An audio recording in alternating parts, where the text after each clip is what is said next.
नमस्कार, आप सभी का स्वागत है मेरे YouTube चैनल में।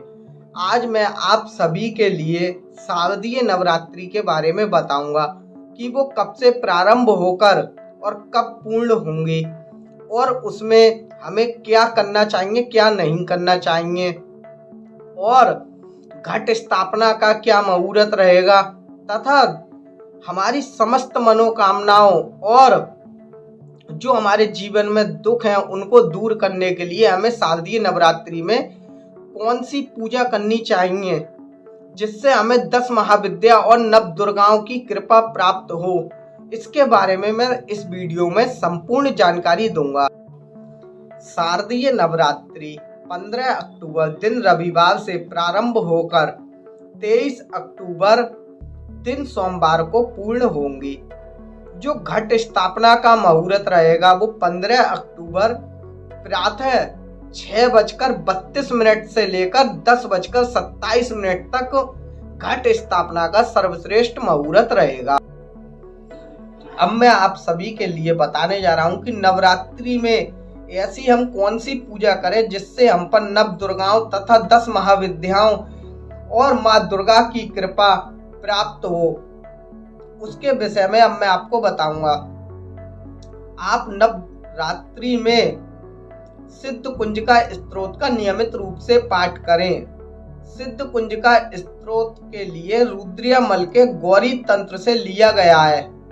रुद्रयामल के गौरी तंत्र में सिद्ध कुंजिका स्तोत्र के बारे में अत्यंत ही प्रशंसा करी हुई है। सिद्ध कुंजिका स्तोत्र आपकी समस्त मनोकामनाओं की पूर्ति करता है और आप पर जो दुख है उन सभी को दूर करता है। सिद्ध कुंजिका स्तोत्र का अर्थ है कि जो आपके समस्त दुखदायी रूप जो ताले हैं उन सभी को खोलकर आप पर सुख प्रदान करे। ये सिद्ध कुंजिका स्तोत्र का मतलब है। सिद्ध कुंजिका स्तोत्र स्वयं सिद्ध है। ये भगवान शिव ने मां पार्वती के लिए बताया था। सिद्ध कुंजिका स्तोत्र का पाठ करने से हमें संपूर्ण दुर्गा सप्तशती पाठ का फल मिलता है, पर इसका मतलब ये नहीं हो जाता कि हम दुर्गा सप्तशती का पाठ करें ही नहीं। ये उन लोगों के लिए जिन पर संपूर्ण दुर्गा सप्तशती का पाठ करना नहीं आता। अगर आपको आता है तो आप करिए और उसके बाद सिद्ध कुंजिका स्तोत्र का पाठ करें। वैसे सिद्ध कुंजिका स्तोत्र का पाठ से हमें पूर्ण दुर्गा सप्तशती के पाठ के बराबर ही फल मिलता है। यह भगवान शिव ने स्वयं मां पार्वती से कहा था कि ना कवचम अर्गला स्तोत्रम कीलकम न रहस्यकम ना सूक्तम नापि ध्यानम चाना न्यासोचा बावचनम। इसका अर्थ है कि कवच, अर्गला, कीलक, रहस्य, सूक्त और बिना ध्यान के भी ये संपूर्ण दुर्गा पाठ दुर्गा सप्तशती के पाठ के बराबर फल देने वाला है। इसमें आगे भगवान शिव ने कहा है कि मारणम मोहनम वस्यम स्थम मनोच्चाटन आदिकम पाठ मात्रेण संसिद्धेत कुंजिका स्तोत्र मुत्तमम। इसका अर्थ है कि ये मारण, मोहन, वशीकरण, स्तंभन और उच्चाटन आदि अविचारिक उद्देश्यों की सिद्ध करता है। अगर आप कोई मनोकामना पूर्ति के लिए सिद्ध कुंजिका स्तोत्र का पाठ करते हैं तो उसके नवरात्रि के 9 दिनों में 1200 पाठ आप करें।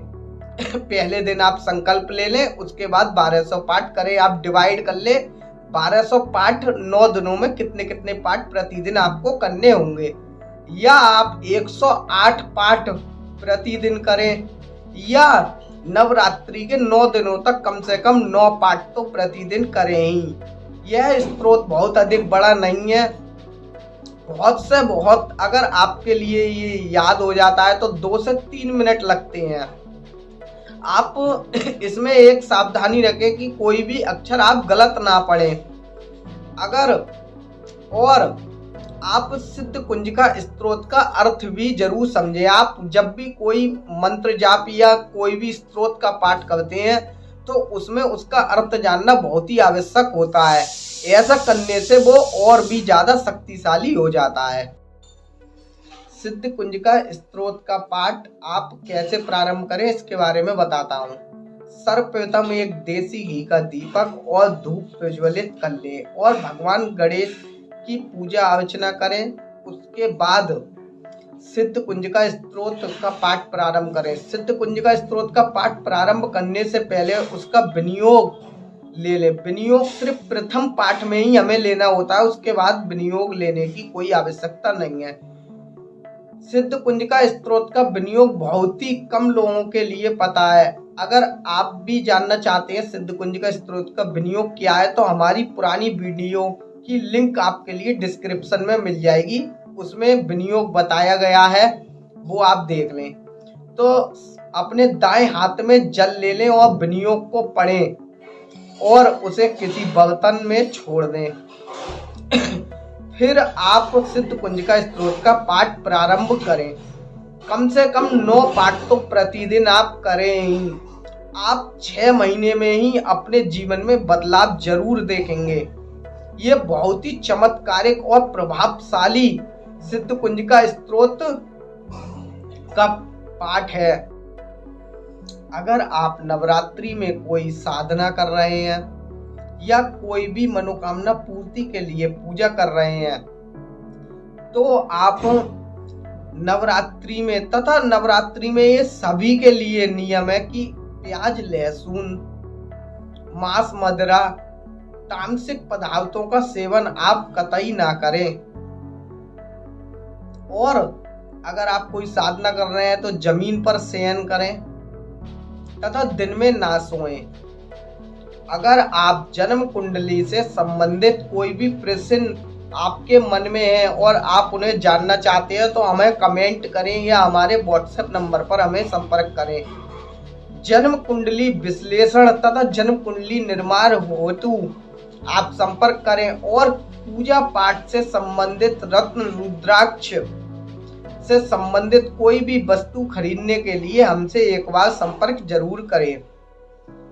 अगर आपको हमारी यह वीडियो पसंद आई तो लाइक करें, वीडियो के लिए शेयर करें ताकि अधिक से अधिक लोगों तक यह जानकारी पहुंचे, और हमारे चैनल को सब्सक्राइब करें और बेल आइकन दबाना ना भूलें। धन्यवाद।